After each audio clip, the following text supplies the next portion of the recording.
What's up, guys? We're back. I did a little poll if people want to see a breakdown of one of my existing tracks, or if they'd rather see me make a beat from scratch. On the poll, making a beat from scratch won, but there was also a lot of comments that people would like to see a breakdown of one of my existing tracks, like my Lofi Deep House track. And so I thought, you know what? I will do both. And I thought to start with the breakdown of the Lofi Deep House track that I uploaded a few days ago. And I will show you some of the techniques I've used. I'm starting to find cool workflows, cool ways to use the morph slider. And as always, like all the stuff I post about my Roland is only using stock sounds, because I think that also makes it more fun if other people buy the Roland, that they can do the same stuff. So here we go. I will show you what I've done. Hopefully this is useful. And I think next week or something I'll make a beat from scratch. And I hope you guys will enjoy this. It's pretty uncomfortable, so let's get serious here.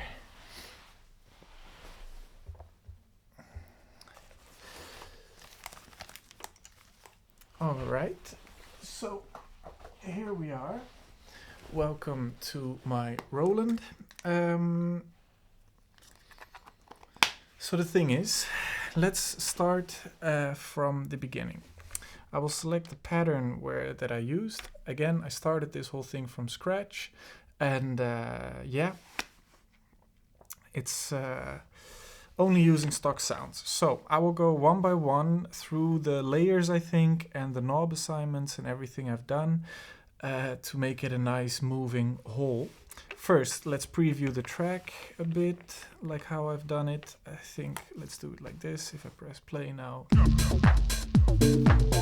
Yeah, that's pretty groovy. Now there's some cool stuff going on here, but I will show that later. But for example, this is one of my favorite new tricks. A crash on the same channel as where I have the snare, so that, because I use the snares for build-ups often, so now I can just do aye, and then using the morph slider, I can change it from snare to crash, et voila. Okay, so that's just one of the few fun tricks I've done. Well, this is the Lofi Deep House track. I'll try to recreate a bit how I built it up from the start, I think. And I think I started this track trying to find a nice noise sample. And usually, I don't know why, but I start on the right when I have like a drum loop or an ambience or some effects thing. For some reason, it makes sense for me to have that all the way on the right channel. Okay, let's play this one on its own. It's a little vinyl crackle. I will go over the stuff I've done with it. There's a little flanger on it, apparently, but very little. If I turn that off. And I think, I did some very subtle panning in the mod matrix. If I do it more, you hear it go from left to right a bit. That's pretty nice. So this is just to give it a bit more movement. The vinyl sample that I used was the Vinyl Noise 09, sample number 1777. Vinyl Noise 09. If I select another one, oh, maybe I fucked it up now. Maybe it changed all my stuff. Whatever.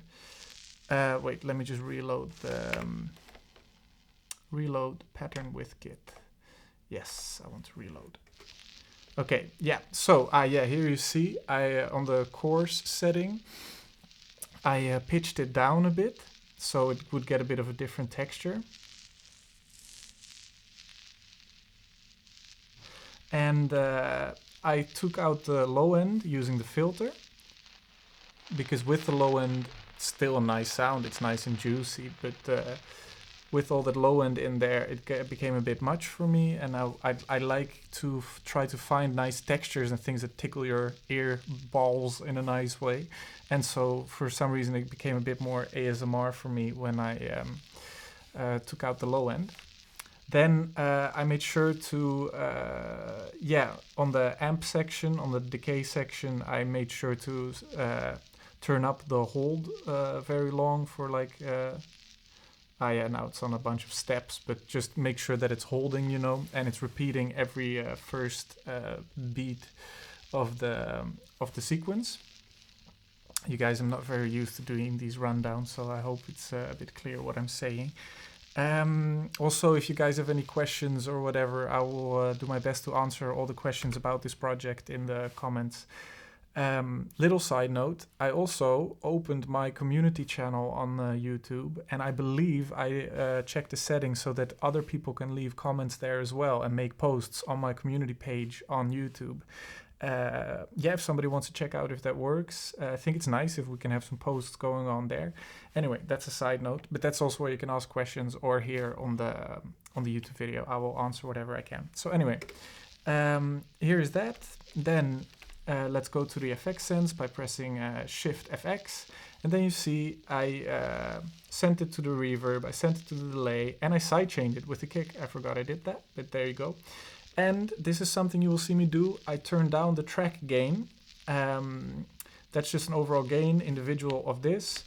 But that is usually something I do at the end of a project or during the creation of my whole project, so that I can always put the faders fully up. I don't want to, because if I'm performing, you don't want to put it like somewhere, you know, here or whatever, or here, because you want to do quick moves. So I always balance the volumes using the track gain, or just if you go cycle through amp a few times, you see that I also turned it down here a bit, minus 4.5 dB.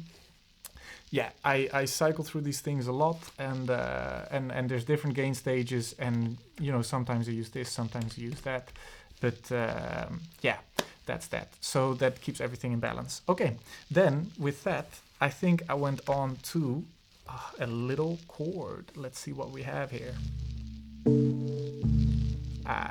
That is the juicy stuff. Now, this is also something I usually do. I put on, I don't know, you find what works for you, but I try to use the same channels for similar kinds of sounds throughout my projects. And so usually when I load in a chord or something that really is a basis to the track, I usually put it on the low tom thing, because I know I will be using the kick drum for a kick drum. I know I will be using snare drum for a snare drum. So then the low tom is like usually the first extra little thing that I use for a basis kind of sounds. And yeah, I use one of my favorite samples inside of the TR-1000. It's the E piano major 11th, and that is just a great sample. If I play it on its own. Okay, let's see what I did with this sound. First of all, you will notice that it changes pitch, and that is something you do with motion. If I turn off motion, yeah, that's nothing. Then, and now, okay, voila, c'est là. So, this little chord, what did I do with it? So first I go into the gen, and this is also something I do. I rarely load instruments, because with an instrument you load, if you load an instrument, you also load all the mappings that correlate to that instrument, and I usually want to map my the things on my own. So yeah, I usually just do Shift Gen, and then I find the sound I want, and then I can keep a clean mapping and map it however I want to map it. So you see here the coarse tuning. I did a bit of a spread that is usually available on the sample things. So what the spread does is like a little chorus thingy. Let's see if I turn it up. Yeah, that's a nice sound as well. But I kept it like this or something, not much, just a tasteful amount. Maybe I played a bit with the decay, I'm not sure, but it's pretty short. There's also something to note, there's multiple ways to change the decay, especially on sample sounds, because you have, in the generator you have this decay. If you cycle through that, you have a decay, and then also on the amp page you also have a decay, but that one is turned off, so I only use this. Wait, is this... No, okay, yeah. Here you also see, for example, this, if I press amp, you see that I turned up the gain of this one, because probably it was feeling a bit low for my tastes. You hear a little bit of a buzzing, a little bit crusher, and actually there's a crusher on it, but the balance is fully on dry. I might as well turn it off. If I take it... Oh, no, it did do something. Let me reload that. Yep. Okay. I think what it does, when you load up a crusher, it makes the signal mono. I might be wrong about this, but I think it makes it mono, and I think that is what I liked about using the crusher with the balance set to 0. Yeah, it makes a sound mono. It's also sending to the delay, so that's making it wide a bit again. If I turn off the delay, you hear that the sound is mono. If I turn off the crusher, you see the balance is on 0, but if I turn off the crusher, we have the stereo sound. With the crusher, it is mono, and that is pretty nice. Okay, cool. Then, moving on, I think at this point I probably added a nice little kick drum to it.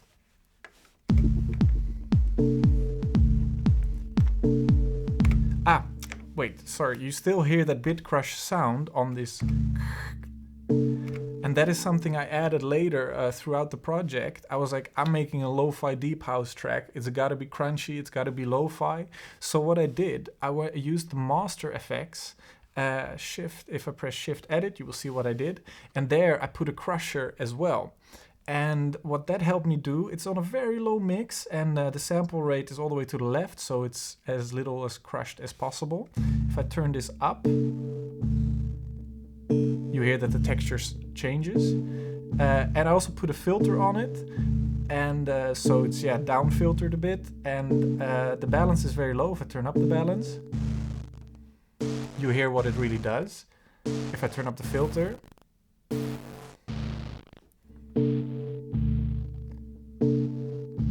and what I liked about this is that under the whole track, this puts a bit of that crunch and more mid-range, and it takes away a bit of the high end, but I just blend it in a little bit, so it's not, it's not aggressive, but it's just there.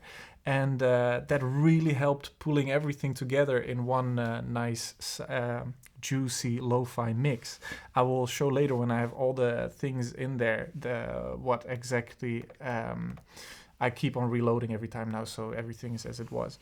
But I will, when I have all the elements, I will show what it sounds like with and without that, and I think it really makes a nice difference. So here now we have the noise and we have this little chord. Oh, by the way, also knob assignments. Let's see what I have done here, or here on this one. The knob assignments on this one, I have done one for the number 1 knob assignment. I did the chorus tuning, and that helps me put in the motion to do these chords. So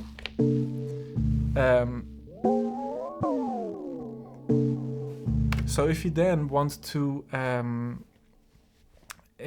change the note of these chords, you just hold a step, and then you see that this other menu comes up. Motion needs to be on, otherwise this doesn't work. I hold this step, this page comes up, and then I can press left or right. I press right, and then you see, oh, that decay thing is probably not meant to be there, but that is how it goes. You see that I put that first step on -12. I can also put it on 7. Ooh, nice, but let's put it back on 12. That is how, and then this one, I put the tuning on 0. So that is the basic pitch, and together then you get this. And something very important to know about the motion stuff, it is just an automation. You just tell it, okay, go to this tuning. So if I don't program anything here, I can turn off the programming on that step. It will just stay on the pitch that I programmed there, even though this one is programmed to 0 and this is to nothing, because it's an automation. This is telling it, okay, go to 0, and this one is not telling it anything, so it will just stay there. That is something to keep in mind. So always, if you want it to be at a certain thing, put it at that thing. It doesn't think for you, you need to think for it. Okay, there we go. Let's see what we have together with the crackle. Yeah, we're vibing all right. This is nice. Okay, then I think what came next, as I said, was the kick. Now, oof, that is some juicy stuff. I used the 909 analog bass drum model. Yeah, I didn't do anything with the knob assignments here. It was just, what I did do, and I did this on a bunch of the channels, is filter it a little bit. I think this one, yeah, this chord is also very filtered. Because nothing makes something more lo-fi than just taking off the high end of everything. So yeah, filtered this. And the kick drum as well. If I turn off that filter, you know, it's not a big difference, but you get more of that clean punch in the front, and I didn't want that. I wanted it to be everything to exist in the same textural space, if you get what I mean. And using a filter smartly can really help with that. So then, now that we have the kick drum, there's nothing fancy going on. You know, I just put the parameters as I like them, pitch, decay, tune, attack. Here you see what it was. There's nothing crazy going on there. I think there's also no amp. No, it's just that. No effects on the kick. It's just straight up the juicy 909 kick from the TR-1000. And you hear, we already got something pretty nice going on like this. It's sounding vibey. And that is always what I look for when I start a track. That's why I usually start with like an atmosphere or a chord or both. Then you immediately get in a zone, and a rhythm is easy to put it under that, but I like to start with a little moody atmosphere. So let's see, now I don't remember what I did in what order, so I think maybe after this I thought it was time to add a little hi-hat. And well, if I play it, well, you know, that's easy and straightforward. There's nothing crazy going on there. It's 909 hi-hats. If I go to, oh, it's on the 9X closed hat. I don't know if those are the analog ones. Well, whatever. 9X open hat. Well, there you have it. That's what the hats are.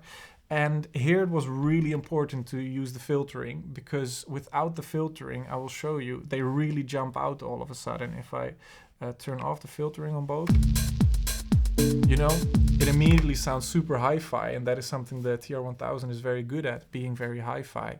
But yeah, well, you lose that pocket. It's not in the same universe anymore as the as the other instruments. So turning on the filtering, that's way better. If I turn it off again, see, it jumps out with the filtering, and the filtering is like, you know, the cutoff is high, like at a high frequency. It's like at 8,000 hertz, at 10,000 hertz, but that really just pulls it all together. There's nothing else going on with these. I think, oh, there's a little crusher, but again with this, that was just to test something out. I'm pretty sure that's really not doing anything at this point. So yeah, that's just sounding juicy, vibey, nice. You know what a hi-hat is, what it does. This will, yeah, speak for itself. Then a juicy clap to go with that nice little groove. You see, really lives in the same world, lives in the same pocket. It's juicy. I think also this chord is being sidechained, by the way. Yeah, it's got some nice sidechaining going on. Ooh, even the closed hat is also being sidechained to the kick drum, just to make everything swing and push a little bit, glue a little bit better together. If we go to the hand clap channel, now this is also, again, this is a 909 hand clap, so that is an analog machine. And here aggressively filtered it, because if I turn off the filtering, oh, still, you know, I like the sound. It's it's juicy, but immediately it speaks more, jumps out more, and that's cool. But I like to have this one filtered, and this one is filtered pretty aggressively at 3,000 hertz. So 3K, everything is filtered out, and now it really lives in that little pocket. You know, that's nice. Okay. Yeah, I don't think there's much else interesting going on there. No reverb, no delay, no compression, nothing. And you see here again, I'm going through the amp settings. Gain is at minus 9.4 dB. So I really pushed that one down in the mix a lot. so that I could, yeah, have this fader at full volume. That's just, you know, you do that to your own taste. There's an effects on it. There's a slight crusher on it again.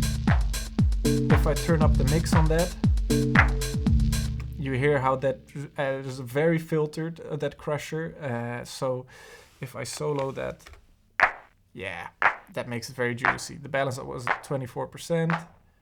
If I turn the balance all the way off, ooh. You hear how much mid-range thump that brings. It also brings some volume, but it really makes a difference. 0, 24. Yeah, all the way. A lot of volume, but a lot of, it just brings, again, a slight little texture. And this is the thing with especially doing lo-fi stuff. Got a lot of experience doing lo-fi things. For me, at least, it's very important to do, sometimes you do a lot of texture and a lot of grit, but it also really is, you know, the sum of all the parts. If you do a little bit of texture there and a little bit of texture there, then in total, in the end, it brings a lot of subtle, nice texture and flavor. I can listen to that all day. Okay, cool.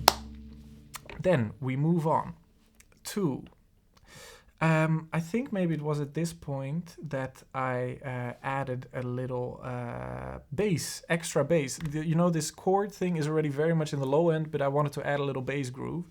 So I will show you what that sounds like.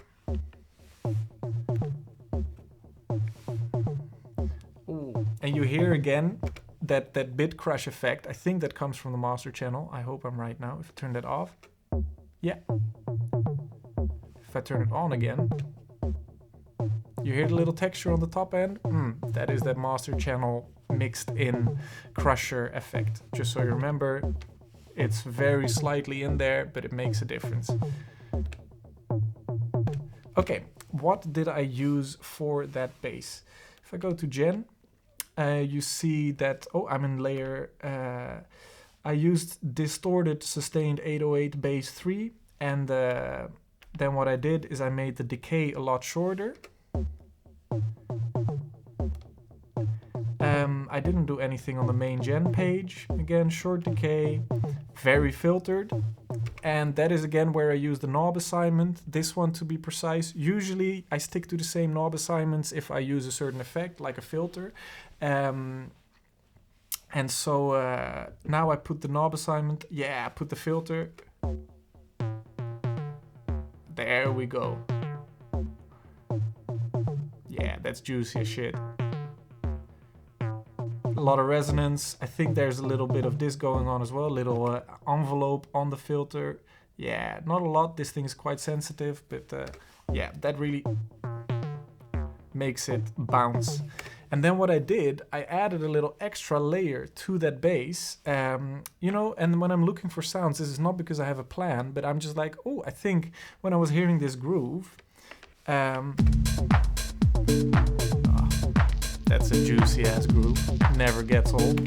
When I heard this, I felt like maybe the bass can use something extra, and I'm really starting to learn how to use the layers on these first 4 channels, because these first 4 channels have 2 layers of generators that you can use, and you can do some really smart stuff with that. So what I did here is I just was looking for sounds, if I can see like, if maybe another bass sound or whatever to add some texture to that. And so I found, let's see what it is. If I go to layer A, it's analog metal perk. It's just a little sub-element. It's in there in the sample somewhere. Analog metal perk. And on its own, okay, it's quite a nice sound. But if you mix it in, and I put the AB mix on this knob, you see how that adds just a little bit of fun top end texture. And I did the knob assignment for this one, for this knob, on the cutoffs of both these sounds. So the cutoff is for both of these sounds, so they can come in together. And then I can take away one of them with the other knob, with the mix knob. And you see, then you already have a lot going on that really adds a lot to the life. And I think this one is, and that analog metal thing, I put a lot of spread on it. Otherwise, there's not much going on. And shift effects. You know, this bass is being sent a little bit to the reverb, a little bit to the delay, and it's being sidechained to the kicks, so it punches nice and tight.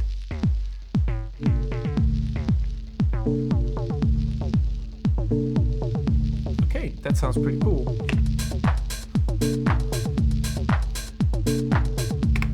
Nice, I'm happy with that. Okay, so then we have that. Let's see what the next element is in our mix. And I have a little secret coming up later about this channel, but that is my secret. You will see it soon. What is on the RS channel? We have a little vocal shot.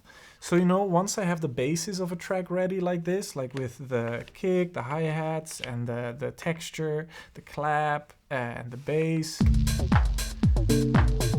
this is a nice groove, but it's also quite static, you know? Now I have like the main ingredients, but you want to add a little sparkle, a little bit of fun stuff. That's also why I added that layer, you know, for the bass, to make these things come alive a bit. And so I think I was like, oh, maybe let's check some of the vocal samples. If I go to generator, shift gen, voice FX number 2. There it is. It's just that. Let's see what I've done with that. I've pitched it up a bit using the coarse tuning. If I go to the filter, it's filtered, but not by much. Let's see the knob assignment. Did I? No, okay, that one was already programmed like that. Oh yeah, I do have a little cutoff filter on knob number 3.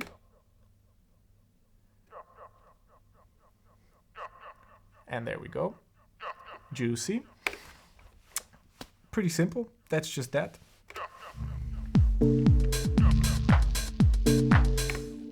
Okay, and then we go on. That was the hand clap. What is here?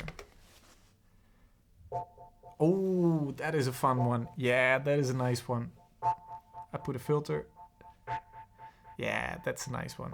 Oh, by the way, before I go on, sorry I jump back and forth a bit, but here on this channel, I think maybe I modulated the pan. Yeah, exactly. On the vocal thing, shift filter, you go into the modulation section. There's one LFO, and you can target 3 different parameters with that one LFO. You have the time, and then your destination, and I put a little LFO on the panning. Now it's just stays in the center. And now every time you hear it, it will be somewhere else in the stereo field. And I like that as well, you know, keep some, because you're dealing with a loop that repeats itself all the time. If you have add some movement to things, that things keep on floating around, it keeps it varying a little bit all the time. So then you have some time to check out some other parameters and play with it, but it will never get too static and boring. It will keep on living and moving. Okay, now this one was fun.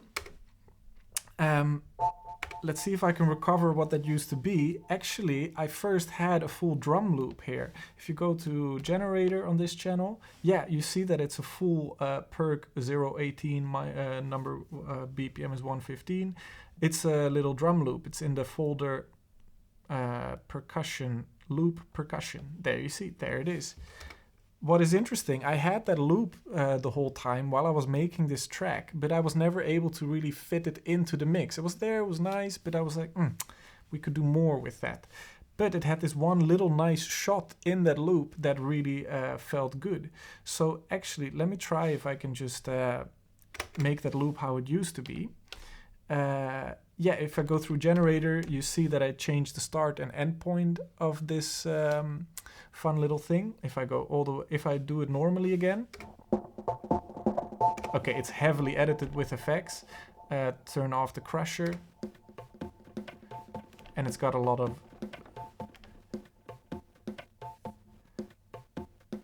Why is it chopping like that? I think there's also some modulation going on.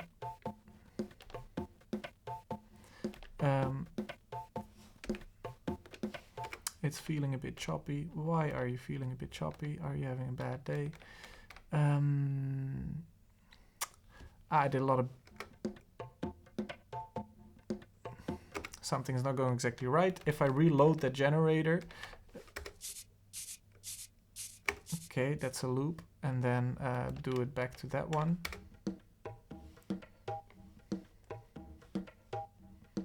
Ah, it's being sidechained a lot, I think. Yeah.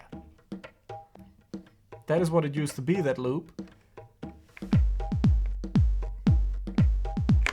And that was fun and all. But, let me also turn off the crusher. Yeah, now we hear it in full stereo.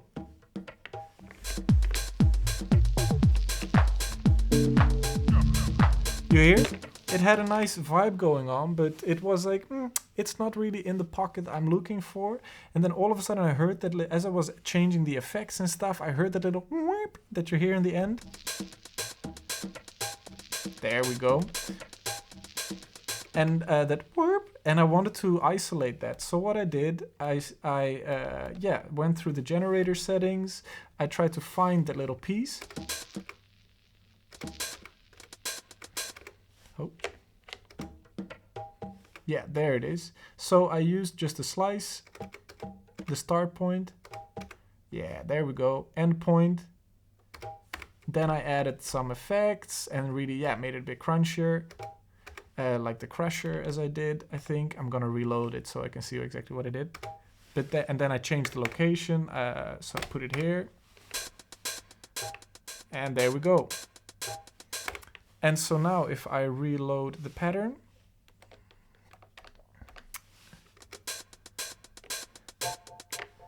I pitched it up a bit, as you can hear. I filtered it, and I added this crusher. And I assigned the filter of this crusher to this knob because it has a really nice filter. I thought I did.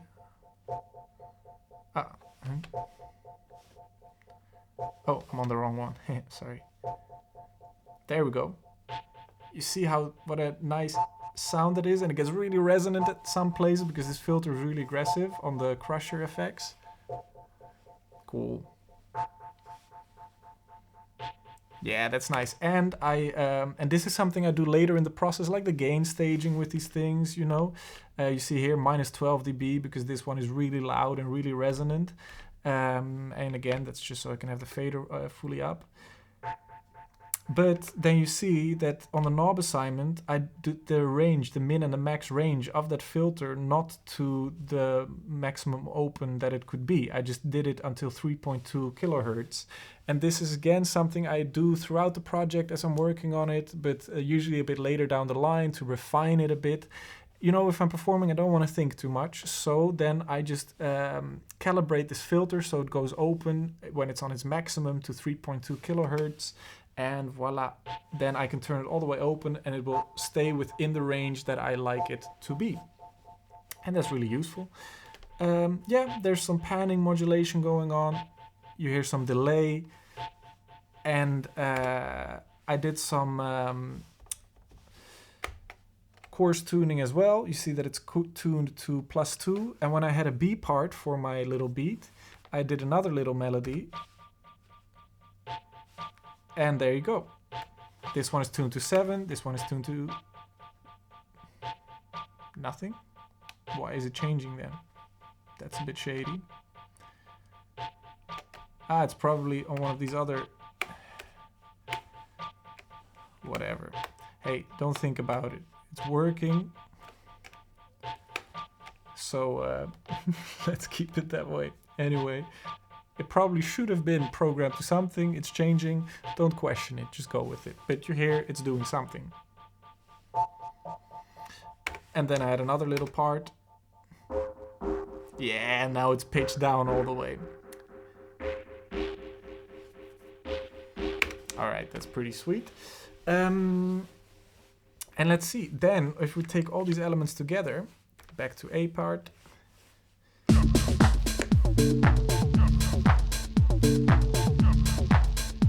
And let's take a look at what I said that I with the master effects. If I turn it off, sounds nice, but it's very open and clean. If I now turn them on, and you will see me turn it on and off, and then you hear the difference. You hear how it just brings it together, and now back off. I mean, the off, it sounds more hi-fi, but we were going for lo-fi, so there you go. it just brings it all together. More open, more closed. Then I also added some analog drive, not much I think, but if I turn it off, it brings a lot of volume as well. And I turn it back on. Yeah, that'll push it together. If I turn off both of these things, all the vibe is gone. It's still vibey, but not as vibey. Let's turn them back on. Yeah, there we go. All right, so then we have the main elements. Oh yeah, and the snare drum. I created this little snare roll. And now let's get into the fun stuff. Here I did this thing where on layer A, I think, I have the snare drum. Yes. The snare drum is also filtered. If I turn it off, you know, it sounds very bright. And if you hear that in the whole mix, it completely jumps out. We don't want that, so I turn it on. And then my coolest little trick is that I wanted a little crash somewhere so I could, you know, add some dynamics to the thing, but I had all my channels filled up already mostly. And so I was like, how am I gonna do that? And then I thought, wait, I'm only using these snare drums to create these little fills. So I'm already dealing with energy fluctuations if I put in the snare drum. So I was like, I might as well put then on layer B of the generator, I might as well put a little crash. So I searched for a crash and I changed, this is the mix knob. If I change it to the right now, I made the pattern so that all these blue ones you see are just the triggers for the snare drum. And the red one is a trigger for both. So if that one plays, both sounds play. And now it's to the left. If I put it in the middle, you hear, yeah. And I also assigned this knob to be a mix to go to the delay send. So if I'm going more towards the crash, the snare and the crash are both getting more delay as well. So if I do it all the way here, and now let's build it up. Beyond halfway, it's just a crash. Or the snare goes away and all the way to the right, then it's, yeah, just a crash. Okay, so that's a pretty fun trick, but can we make that more fun? Yes, by using the morph. Now, the morph can be a bit of an interesting thing to set up, but once you know how it works, you know how it works. I go into Shift, Edit, Morph, then I go to the snare drum channel, and then you see that here I have mix to 100%. That just means that it's this knob, that is the mix knob. So what this does is if I turn the morph slider, it is just moving this knob for me like this. So I will show you. If I press start, if I move this knob, what happens? The crash comes and the delay increases. Exactly. Et voila. So I wanted the morph slider to do that, so I assigned it to the mix and to 100%.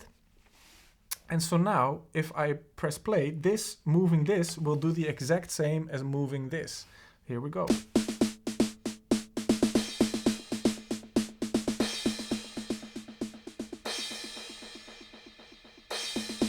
And that makes for some real fun stuff, and you see it in my performance. So I can create a little fill. Okay, here we go. And now I will do a quick move. I will, as soon as I want the crash to hit, I put back the kick and I move the morph slider to the left, so I don't need to finick with that. I can just push and the snare will be gone because that's what the mix knob does now. 3, 2, 1, and now it's just the crash, and I can bring back the snare. Et voila.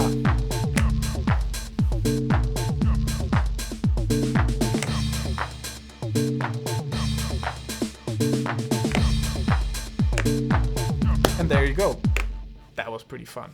Now, for the final little secret, I added another layer, and that was on this one because I realized I only have one chord and I want a bit more vibe there. So I decided to find an extra thing I could add, like an extra little element, so I can keep on playing and building. And when I layer things, again, I try to think smartly about what is the function that this channel is doing. And if I layer it with something, I want it to perform a similar function, so that if I change the mix, that it makes sense in the context of the arrangement. I hope that makes sense for you as well. So now this channel is playing a chord. So if I change the mix on that, I still want it to be a sound that fits in the same kind of vibe, you know? Yeah, that performs the same role.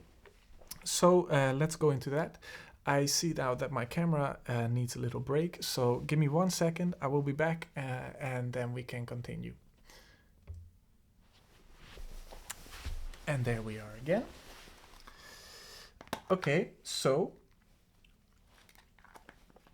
I was talking about the chord, and so I started looking for another element, something that adds a bit of a different vibe and that would also sound good together with that chord, so I can play dynamically with that mix knob. And so this is what I found.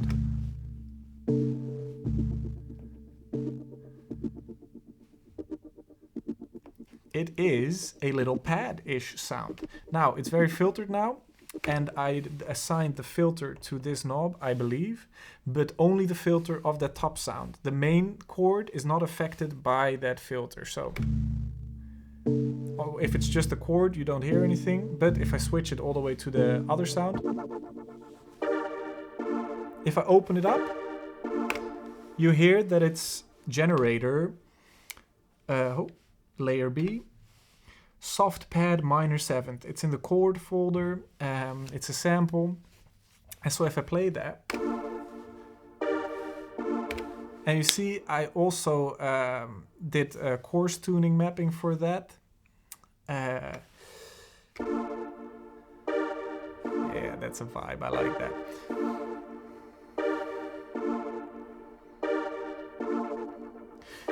And what I did with that is I did an LFO on the filter of that thing. So if I go to my LFOs, shift filter, you see that it's time synced 1/16, sync note, then you get that. The wave is a sine. The phase, that is important because the phase is just where the LFO starts. If you have the sine wave, how will I draw this? If you have the sine wave, okay, it goes first, it starts at 0. So if this is my middle line, then it goes up, and then it goes down, and then it goes up again, and then it goes down again. And if you have it start there at the 0 point, that means that it also takes a little while before the sound really opens up, you know? And then it goes closed again. Oh. If I turn down the filter, you see it's mapped to the filter. Not too much, do things subtly. Oh, this is something I'm learning with gear. Always first do things a bit subtly, and then you can, because yeah, don't turn your knobs too much. If I do too much, then the effect becomes very much, and you know, you fine tune it. Sometimes that's good, sometimes not. Voila. Now you hear it in action. What the phase does is it says if this is your sine wave, do I want to start here, or do I want to start here, or do I want to start here, or whatever, and that changes how it, especially when it's time synced, like on the 16th note, that changes how it fits in the groove. So, okay, you hear it wobbling. I like the sound, that is nice. If I turn the kick there, okay, that's cool, it's in the pocket. If I put it back to 0, you will hear that it's not following the pocket as nicely. You hear how it's in a different time groove, and that is because of the shape of that LFO combined with where it starts. So if I change this, now you hear that it feels like it's dragging a lot because I turned it to 259. So it was a bit of tweaking, but then I found where it feels just nicely in the pocket. I don't know if it's exactly on point, but that was just a hearing thing, a listening thing. You see, it's in the pocket. If I turn to the left, not in the pocket. If I turn to the right, not in the pocket. If I turn it to 130, right in the pocket. There we go. So yeah, there we have that. And then let's see if I added some other effects to that. And you see here, these happen to be nicely in balance with each other, so I didn't do anything. But if you go to the amp section of these layered sounds, you can do the gain stage for both individual sounds. And that's very nice if you want to play with this mix knob. So for example, if I wanted the chord to be a lot less loud than that one, I can do that. But in this case, I wanted them to be equal. I like equality. Okay. And you see I turned up the whole track, as I said in the beginning. And oh yeah, it's this. This is important with these layered sounds. And you will see this as you go through it. If I select generator, then you see that B or A is highlighted. That means that you can do different settings for both. So yeah, you can have different sounds on each layer. Makes sense. Filter, there's also individual filters for both layers. So filter B does something else than filter A. And if I turn filter A, that I mapped, this is filter B by the way, sorry, that is mapped to this button. Yeah, it's independent from the filter of layer A. Then at amp, all of a sudden you see that both lights are lit up. And that just means that you're now dealing with everything, with the whole thing, with both layers together. And that's very important when you get to the effects, because the effects are for both layers. There's one effect and both layers go together through that effect. And the same goes if you do shift effects, you know, and then you get the sends and stuff. It sends both sounds equally and it sidechains both sounds equally. That is important to remember. So generator and filter are individual, then amp you can balance it a bit. FX are shared by the whole channel. Okay, so this allowed me to do some really fun stuff already. If you just have the bass that had that filter and that extra layer, and if I have this little thing, now we just have that chord and the bass. Filter is open. If I now change this mix knob on the bass, that top layer is coming in. I can filter them because as you can see here, if I go to the filter of filter A, I mapped both to this knob. So if I turn this, filter A is going and filter B is also going. That's just because that was right in this scenario. And then I can also start playing with this extra layer that I put on the chord. I bring it in with the mix knob, and I have mapped the filter to just filter, to change the filter of layer B. And I like that you lose the wobble as I open the filter, because the LFO cannot push it open more, you know, because that's what happens when the filter is more open. And so then all of a sudden you get this decay that opens up, and that really makes it dynamic, because if I do it like this, I turn off the bass, maybe just a kick. Now it's very much in pocket. But if I open up the filter, now all of a sudden it's brighter and more dynamic. And that's like nice for a little break, and then you bring back the kick. Voila, that is nice. So that is what I did with that. And then all together, I think that is pretty much all of it. Oh yeah, I did the different patterns. I will show you what I did there. I can also show you what I did with delay and the reverb, just to check the settings, so you have an eye on that. If you press Shift Kit, then you come to all the kit settings, and then you scroll to the right with the right arrow.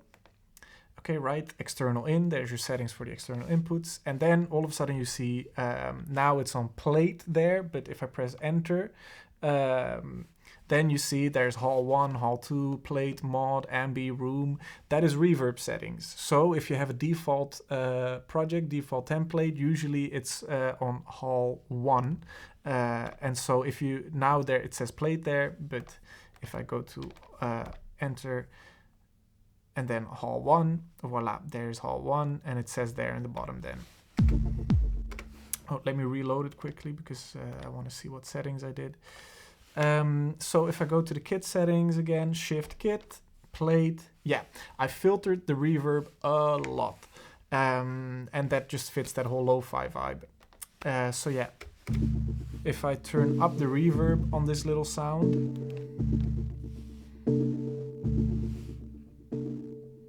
you hear that it's a very filtered reverb. It's very warm. And that just happened to fit the mood. And that's again something you just tweak throughout when you're making a thing. I just tweak that to taste, and it's like, oh yeah, maybe that can use a little bit less. It's especially nice on these closed hats, because I've only used a little bit of reverb on it, on these hats. Drums, I'm always a bit careful with how much reverb I add. If I turn off the reverb, that's very dry. But if I turn it up, it's just a slight little background sound.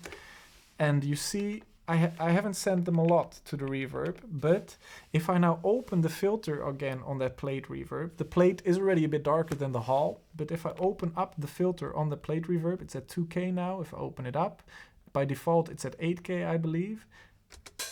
Wow, all of a sudden you hear the reverb really clearly on the hats. But if I do it back to 2.5, that's a lot darker. Nice. Then delay settings. You know, you can just press left and right while you're in the Shift Kit menu. That's actually the edit, Kit edit. Now here you see pan. On a default template, usually it will say delay there, but again, if you see that there, you press enter, and then you can change the different settings. I put it on pan because that's a nice pan delay, and I love pan delays. What sound has clearly the pan delay active? I believe this one does. If I turn it up a bit. There you hear it. What did I do? Sync on. I put it on a quarter note, and then feedback to taste. And I don't think I did anything with. Maybe I did a bit of a high cut, a little bit of a low cut, whatever. And then I send. If I press right and left, you go through these settings. And then I send that to the reverb, the delay. And that is always very nice. That makes the delay just a bit warmer, or a bit more. If I turn that off, now it's at 36. If I turn it off, you hear a very dry delay. If I turn it all the way up,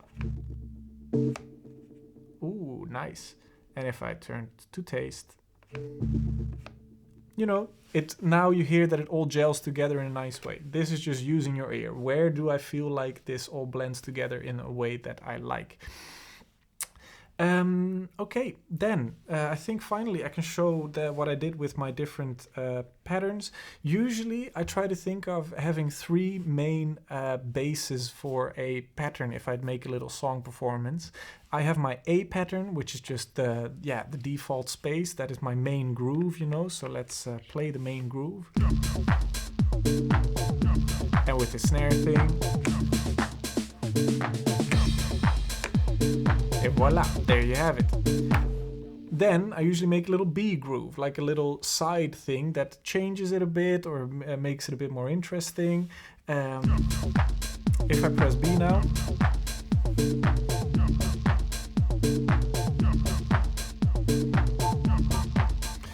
not much changed here, only the snare groove. If I put it back to A,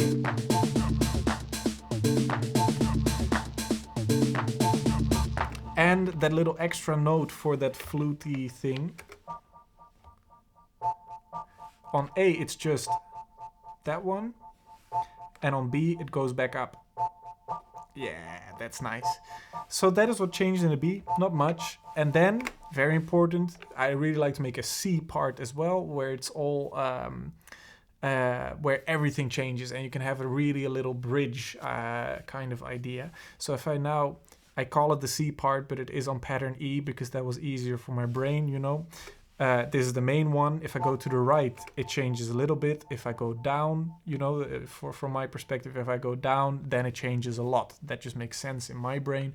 And so if I put everything up. Okay, if I go to B, not much changes. Just a little flute.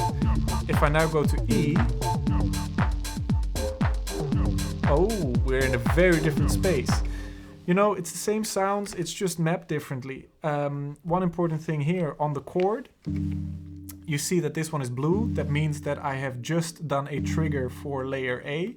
If I press A and then do a trigger, you see that it turns blue. If I press B and then a trigger, you see that it turns green. That means that the blue one is just a trigger for A and the green one is just a trigger for B and a red one is a trigger for both. And I did just the blue one here, just layer A, because I wanted it to be so that if I have both sounds at play, you know, the layered sounds here, and if I switch to that other pattern, I didn't want that that groovy extra synth anymore. And again, I don't want to on the fly all of a sudden have to do that, because yeah, if you're in the flow, that rarely works out. So I just did it like that I only triggered layer A. And you know, it's the chorus tuning is set to -7. It's a different thing. Now I remember. It says decay here, but that's just the decay knob. What I did with those is that you see -2 ST, that is the chorus tuning for the other sound, for the layer B. So if you go to knob assign, and this one you see generator A chorus tuning. So if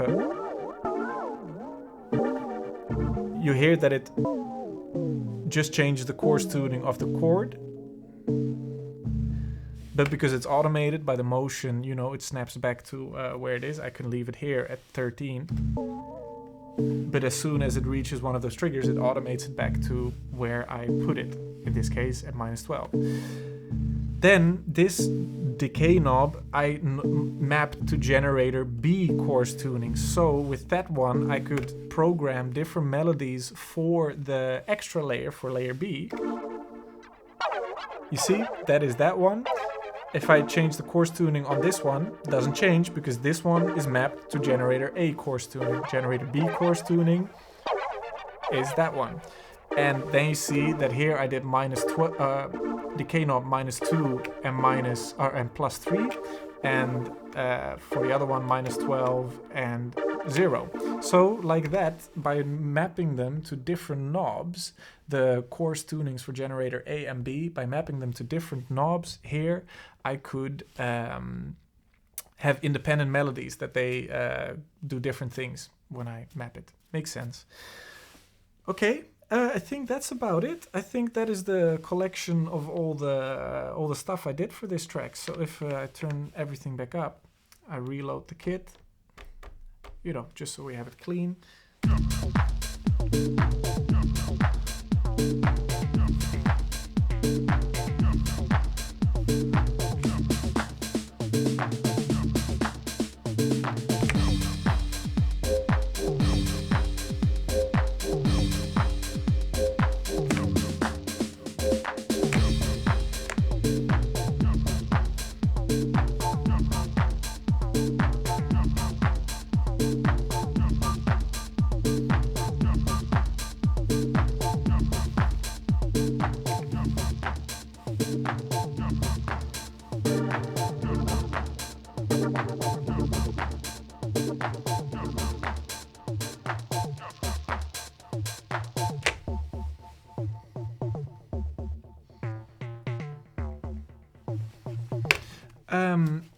I think that's pretty much it. Again, if you have any questions, if anything doesn't make sense, especially on this video, technical questions, I will answer any that I can. Hope this all makes sense. Yeah, hope this all makes sense. I hope this got you somewhere. Next week I will be doing making a beat from scratch. And that will be a different experience, but right now I've been very creative lately, so I wanted to, this was easier to do right now. Yeah, leave any questions. Thank you all for watching. I really appreciate it. And hope this is helpful. Okay, Bouke out. Cheers.